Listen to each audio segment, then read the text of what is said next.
Hello everyone, and welcome to my Duel Today official news channel. I hope everyone is having a wonderful day.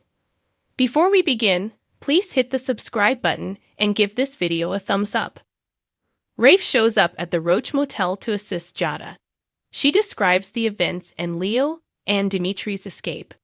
If Leo Stark hadn't been there, Jada said she wouldn't think she would still be alive. Rafe insists she go to the hospital, even though she begs him to go start the search. Car number 1. Dimitri is running to catch the submarine with Leo. Car number 2. Nicole is talking to EJ while driving and expressing her happiness with their lives. EJ hears her car smash when a driver swerves into her lane at that precise moment. Car 1. Following the collision, Dimitri and Leo are seen gasping for air. Leo wants to check on the driver of the other car, but Dimitri wants to leave. In the middle of nowhere, Leo and Dimitri spot Nicole behind the wheel of the automobile.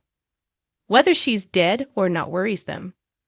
Leo is unable to let Dimitri die even if she attempts to depart once more. That's when Nicole starts to wake up. Nicole is currently leaning on some rocks outside the automobile.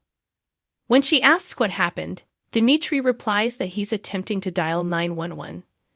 Leo wants to stay and support Nicole, yet he wants to go. Leo is still refusing to budge, even when Dimitri proposes they head outside to locate cell service. When Leo stoops to speak with Nicole, she refers to them as idiots for forcing her off the road. She then starts having contractions and declares she is in labor. Nicole tells Leo that they will have to birth the baby even if he begs her to squeeze her legs together. Nicole tells Leo that she needs assistance giving delivery, and he attempts to encourage her. After having a little panic attack, Leo decides to pretend to be a seasoned physician. She starts to scream and push, while Leo and Dimitri try to help her. Nicole is holding the baby in her arms, indicating that the birth was very swift. She believes it to be a miracle. Dimitri remarks he can't believe they assisted Nicole in giving baby as he and Leo become closer. Leo claims it's the first time he's ever felt significant in his life. Well said. Nicole claims that she and the infant need to see a doctor at that moment, but Leo says he's scared to transfer her. Leo offers to wait with Nicole while Dimitri brings the infant to the medical facility. When they're done, he says he'll meet Dimitri in the park behind the hospital. Nicole is hesitant to give up the baby even after Leo explains the idea to her. After considerable persuasion, Nicole gives up, and Dimitri adopts the child. When Eric gets to the accident scene, he inquires about specifics. Leo seizes the chance to hurry out of there. Nicole claims to have given birth, while Eric tries to dial an ambulance. Holly enters the living room of Dimera Mansion and overhears EJ leaving a message asking her to give him a call. There was a crash, he informs her. Is it 1950? EJ leaves a panicked Holly to wait by the phone. Tater Tot enters at Brady Pub and bumps with Eric. Eric mentions that they are going to adopt a boy as they talk about his recent wedding. Holly shows up and says something happened to Nicole before Eric can leave. Holly describes what transpired and how EJ is trying to locate the collision spot. Holly recalls that Nicole and she both turned on their phone's location services at Tate's suggestion. Holly looks for her mother's location on her phone. When Holly discovers that the location's timestamp is 45 minutes old, she becomes quite alarmed. Eric persuades her to stay there with Tate despite her desire to go searching with him. Eric and Sloane's jabs. Melinda informs Sloane that the baby was lost. Sloane demands an explanation, but Melinda claims there is nothing she can do. The adoption was terminated by the baby's mother due to Sloane. When she learned about Sloane, she ruined the transaction. She had inquired about who would be raising the child. Melinda feels it's a pointless exercise, but Sloane offers to take her mother to persuade her. Thinking about what she will tell Eric makes Sloane stress out. Melinda assures her that she will overcome the circumstance. Sloane claims that when Eric's baby is ready to be born, they will be worrying about the adoption. She desires to be honest with him.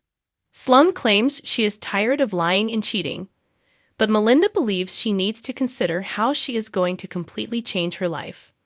Melinda wants her to be ready for Eric to quickly leave her. Sloane believes she can manage Eric and lessen the damage. Melinda believes Sloane is hallucinating. She encourages Sloane to calm down because she believes she needs to let go of her shame and guilt. Exam room at University Hospital. Jada claims she's fine and that her ego is the only thing hurt. Rafe promises her they will find the evil pair. After that, he leaves. University Hospital lobby. When EJ arrives, Rafe registers with the department. Rafe claims he's brought in more police to look for Nicole, but EJ demands greater action. Rafe describes Nicole's crash and the two fugitives who are currently at large. Eric walks out because EJ is impatient. EJ is attempting to contact the Spectator to inquire about their coverage of the accident. Rafe returns and encounters EJ's fury once more as he rants at them. Rafe leaves because EJ can no longer handle him. Tate and Holly go back to the Demera estate. She notices that Nicole is still where she is as she looks at her phone. Tate comforts her by encircling her in his arms. When Rafe enters Jada's exam room again, she has left. Leo arrives at the meeting place with Dimitri. Jada shows up at that precise moment. Where is the baby? Eric wonders to Nicole. If Melinda keeps the truth from Eric, Sloane warns her, she won't be able to live with herself. As she opens the door to leave, she sees Nicole's infant being held by Dimitri. We hadn't gone past Lee's shocking murder on Days of Our Lives, even though the people of Salem may have.